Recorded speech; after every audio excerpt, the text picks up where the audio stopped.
to work everything out for your good. Bisag makaingon pa ka nga, grabe naman nga mga pagsulay sa kinabuhi. But, ingon ang pulong sa Ginoo, ingon dali to work everything out for your good. So, imuha lang sabton na kini na mga pagsulay, kini na mga bagyo sa kinabuhi para sa imuhang kaayuhan. Dili gusto ang Ginoo, dili bot pasabot nga gitaga ka pagsulay sa Ginoo kay gusto sa Ginoo nga mobiya ka sa iya. Mupalayo ka sa iya. Kung dili gisulay ka sa Ginoo para mahimo pagyud kang mahingpit, mamold ng imong kinabuhi. Ha?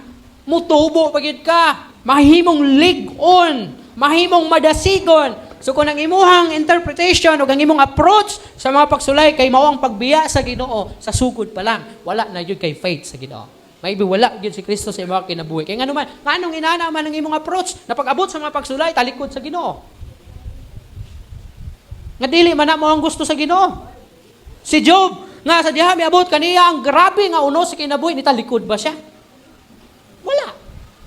Kini na mga alagad sa Ginoo, mga propeta, mga leaders sa Israel, mga propeta, hangtod na sa mga disipulo, mga apostoles, nga bisan og kamatayon pa'y kabayaran sa ilang pag-alagad sa Ginoo. Bisag giunsa na sila sa paghapak sa mga pagsulay.